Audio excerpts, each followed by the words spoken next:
Actress Khushbu அவர்களோட டாட்டரான அவந்திகா அவர்களோட மேரேஜுக்கு முதலமைச்சர் திரு ஜோசப் விஜய் அவர்கள் கிஃப்ட் கொடுத்து விட்டுருக்காரு அப்படிங்கிற மாதிரியான தகவல் சமீபத்தில் வெளியாகி சோசியல் மீடியாவில் ரொம்பவே வைரலாக போய்கிட்டு இருக்கு.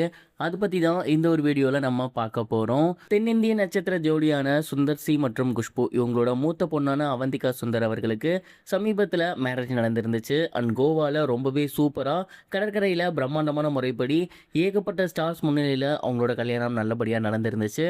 அண்ட் இந்த ஒரு கல்யாணத்துக்கு தமிழக முதல்வர் திரு ஜோசப் விஜய் அவர்களுக்கு குஷ்பு மற்றும் சுந்தர்சி அவங்க 2 பேருமே அவங்க ஃபேமிலி மெம்பர்ஸோட வந்து பத்திரிக்கை வச்சிருந்தாங்க.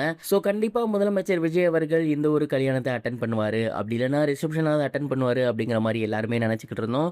பட் அன்ஃபார்ச்சுனேட்லி முதலமைச்சர் திரு விஜய் அவர்கள் நேற்று பேருந்துகளை அனௌன்ஸ் பண்ணியிருந்ததுனால அங்கே போயிட்டாரு. அண்ட் ஈவினிங்குமே அவரால் போக முடியலை.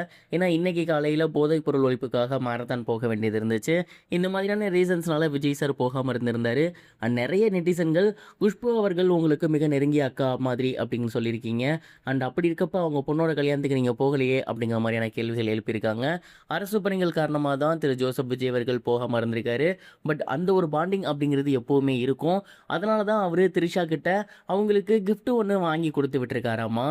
கல்யாண பொண்ணான அவந்திகா அவர்களுக்கு வைர நெக்லஸும், கல்யாண பையனான ஹர்ஷன் அவர்களுக்கு பார்த்தீங்கன்னா வைரத்தில் மோதிரமும் வந்து பரிசாக கொடுத்து விட்டுருந்துருக்காரு. அண்ட் ஆன் பிகாஃப் ஆஃப் திரு ஜோசப் விஜய் அவர்களுக்காக திரிஷா அவர்கள் அந்த ஒரு பரிசு அவங்களுக்கு கொடுத்துருக்காங்க. மேலும் அங்கேயே எக்ஸ்ட்ரீம்லி சாரியும் சொல்லியிருக்காங்க. இந்த மாதிரி நிறைய ஒர்க் லோட் அடுத்தடுத்து இருக்குது. ஒரு நாட்டோட முதலமைச்சர் அப்படின்னா எந்த அளவுக்கு ப்ரெஷர் இருக்கும் அப்படிங்கிறது உங்களுக்கே தெரியும். அண்ட் கண்டிப்பாக ஃப்ரீயானதுக்கப்புறம் நேர்லேயே வந்து உங்களை பார்க்குறேன் அப்படிங்கிற மாதிரி சொல்லியிருந்தாருன்னு திரிஷா அவர்களுமே அவங்களுக்கு தங்கள் சைட்லேருந்து எக்ஸ்ப்ளனேஷன் கொடுத்துருந்துருக்காங்க.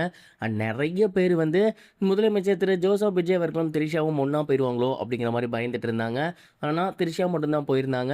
அதுவே நிறைய பேருக்கு மன நிம்மதியாக இருந்துச்சு. தொடர்ந்து அவங்க கிட்ட கிஃப்ட் கொடுத்துருக்காரு அப்படிங்கிற மாதிரி செய்தி வெளியாகி என்னடா இது அப்படிங்கிற மாதிரி தான் மறுபடியும் எல்லாருக்குமே தோணியிருக்கு. நீங்கள் இதை பற்றி என்ன நினைக்கிறீங்க? மறக்காமல் கமெண்ட் பாக்ஸில் ஷேர் பண்ணுங்கள். இது ஒரு புறம் இருக்க ஆக்டர் விஷ்ணு விஷால் அவர்கள் ரீசெண்டாக கட்டா குஸ்தி படத்தோட ப்ரொமோஷனில் ஈடுபட்டு வந்துட்டு இருக்காரு. அண்ட் அந்த ஒரு ப்ரொமோஷனில் அவர் ஏகப்பட்ட உண்மைகளை சொல்லி வந்துட்டு இருக்காரு. அதில் சமீபத்தில் ஒரு சொல்லியிருந்தது என்ன அப்படின்னா, இன்றைய தேதிக்கு ஆன்லைன் ரூட் மாஃபியா அப்படிங்கிறது ரொம்பவே அதிகமாக இருக்குது. அண்ட் ஒரு பர்டிகுலர் பர்சனை நம்ம எதிர்த்தோம் அப்படின்னா நம்மளை மொத்தமாகவே போட்டு அடிக்கிறாங்க. உண்மையிலேயே இது சரி கிடையாது. சொல்லப்போனால் சூப்பர் ஸ்டார் ரஜினிகாந்த் சாருக்கே இந்த ஒரு நிலைமை இருக்குது. இன்றைக்கி அவரும் மைக்கை பிடிச்சி நான் என்ன பேசினாலும் தப்பாகுது, அப்படி இல்லைனா அவர் நான் எதுவுமே பேசலை அப்படின்னு சொல்லக்கூடிய ஒரு நிர்பந்தத்துக்கு வந்திருக்காரு. உண்மையிலேயே இது எப்படி போய் முடிய போகுதுன்னு தெரில அப்படிங்கிற மாதிரி சொல்லியிருந்தாங்க. அண்ட் இன்னும் ஓப்பனாக சொன்னோம்னா நாங்களாம் விஜய் சாருக்கு அகேன்ஸ்டாக இல்லைன்னு ஓப்பனாக வாயை திறந்து சொல்ல வேண்டிய ஒரு நிலைமைக்கு நாங்கள் உள்ளாகியிருக்கோம் அப்படிங்கிற மாதிரி சொல்லியிருந்தாரு. விஷ்ணு விஷால் அவர்களோட இந்த ஒரு சர்ச்சைக்குரிய பேச்சு இப்போ சோசியல் மீடியாவில் ரொம்பவே வைரலாக போய்கிட்டு இருக்கு. இது வரைக்கும் கனெக்டிங் டிவிக்கு சப்ஸ்கிரைப் பண்ணனா மறக்காமல் சப்ஸ்கிரைப் பண்ணிக்கங்க. உடனடி அப்டேட்ஸ் பெறுவதற்கு நோட்டிஃபிகேஷன் பெல்லையும் கிளிக் பண்ணிக்கங்க.